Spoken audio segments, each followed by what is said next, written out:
the bell's not dinging, then you're not turning it fast enough. So whose job do you think that might be out on the farm?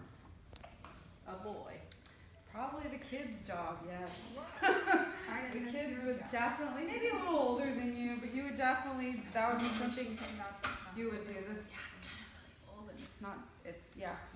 You don't want to break it. It actually has oil, but we don't know what the oil is yet. But anyway, so everything that's associated with has the De Laval little logo on it. So they kept everything for us. So once they would get the cream out, they would take the cream and they would put it into a butter maker. That's one version of a butter maker. That's not the one that they used to use here. We've never actually found that one yet. So, but that's one version of it. So you, again, you have to which turn one? it. The buck? This one right here. So this is another. So then you have to turn this.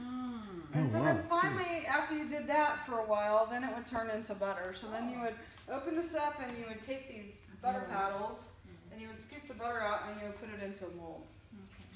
And then you would, you know, keep it cold. And then they would put their stamp on it. So C was for COTTLE. So one of the reasons why they put a stamp on it is actually people were skimping on the amount of butter. So they were calling this a pound of butter, but they would actually put less in it. And they were selling it to people, and it became a big problem in California. They actually passed a law, and it was a misdemeanor to short people on their butter. So that's one of the reasons why people would put their stamp on it. So they didn't want people, you know, I'm making sure this is a pound of butter, so I don't want to get in trouble. Yeah. So they would go around and sell butter to everybody in the area. And this is another unusual thing that we found over there. This is called a meat safe. So there's the screen on here. What do you guys use screen in your house for? What does it do? Keep the insects out. Keep the insects out, right? Yeah. No flies. So And TV. And TV. Oh, well, yeah, it's a different kind of screen. But this kind of screen is to keep the flies out, keep the bugs out. So they didn't want the bugs getting on their meat, but they didn't have refrigeration, so this is how they kept their meat. Another thing they did to keep things cool is they had an ice box.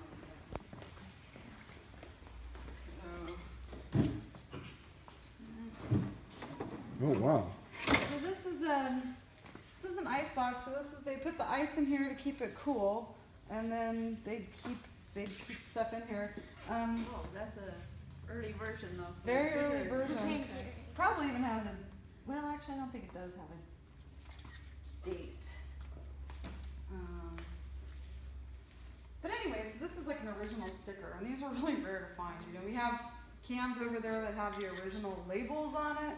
Really rare. If you're ever going antique shopping, you never find stuff with labels on it. So, and a lot of stuff they have over there has San Jose out written on it. So, Oh, cool. yeah, so it's like all stuff from here. There was a very self-sufficient area at one point. We didn't have to import anything really. All right, so we're going to take a little jaunt out into the rest of the park.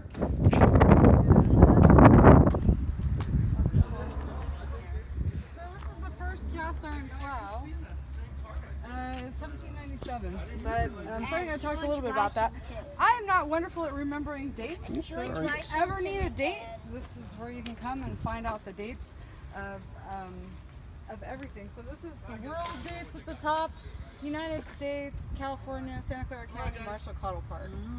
So way back in 1750, they're talking about cultivating tomatoes and tomatoes and potatoes. Another thing that, well, it's still something that they produce around here is wine. So that was started in 1888.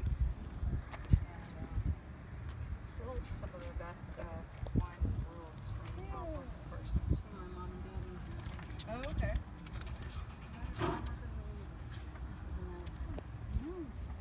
And then so back down to the ranch. So when Walter turned 18, he was in charge of this ranch.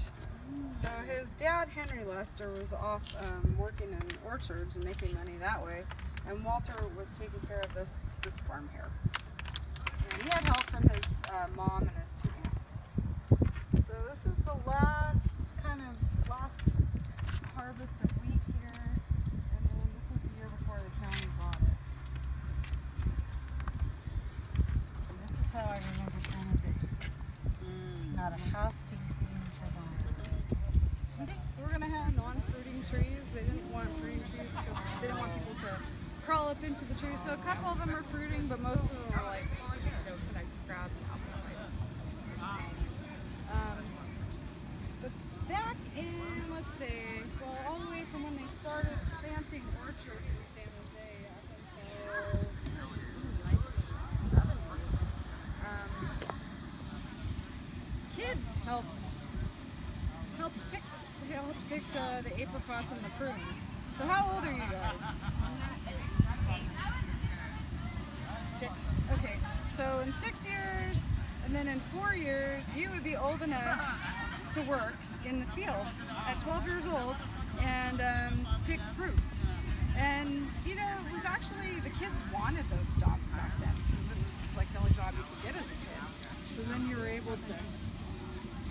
Yeah, there'll be one over that direction when you start walking. That way. Is that enough?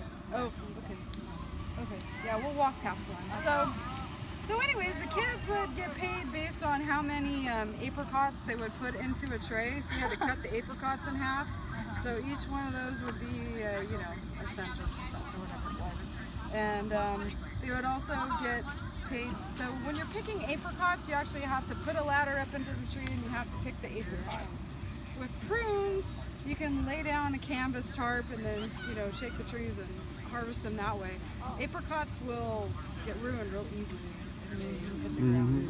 So that was kind of like a solitary job, but then the ones where you were out putting the apricots into trays, everybody used to sit there and gossip and talk. The kids actually kind of did the role. We're doing the Marshall COTTLE experience. Marshall COTTLE experience, baby. Woo! We're following Ranger Lisa. Out here, I think we're gonna go to Uncle Monty's farm. So this is Discovery Farm right here.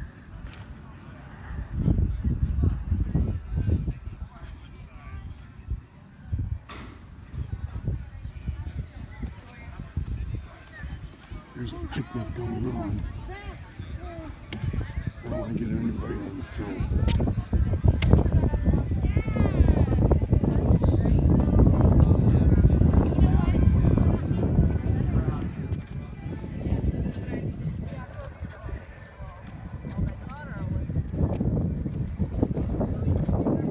Whenever that truck comes in, it's usually time to pick up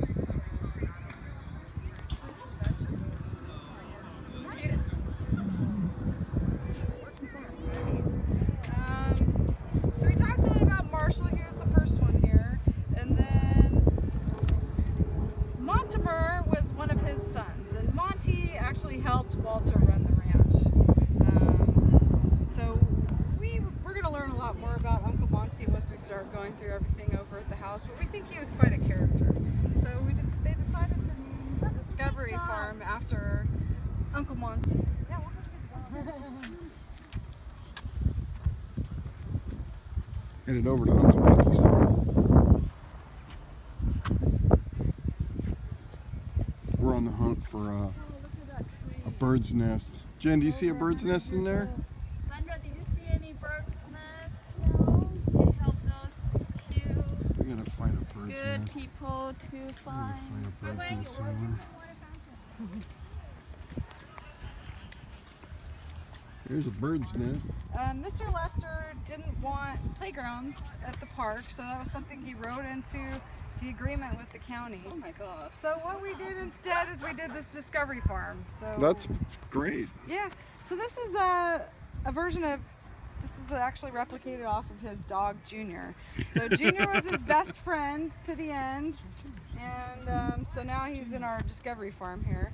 He also had cows and chickens and pigs and all the other things. They like John Deere tractors, so we have our play structure. It looks like the John Deere's. They put in these swales so you can see where the cattails are. They put in these swales so the water actually goes back into the aquifer underneath the park. Oh, that's smart. Yeah, and so all Is that like the little walkways over the grass area? Yeah.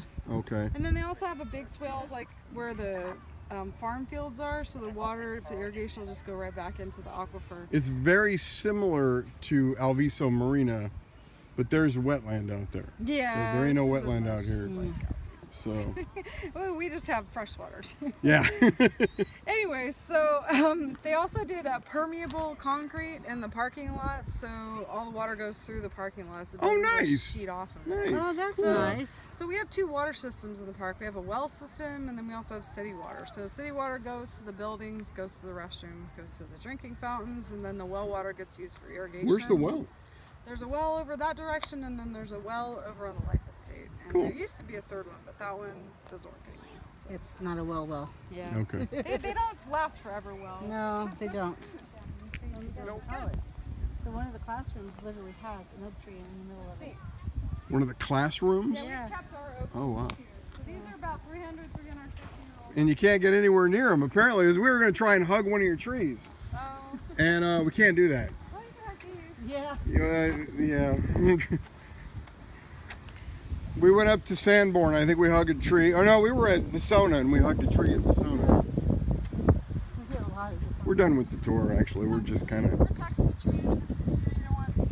Oh yeah, because I've worked in a lot of parks and the trees aren't protected, especially in the campgrounds. But this is the first one that had the protected Yeah, they trees. finally figured that out. It just took a because people Right. they cut them and then they get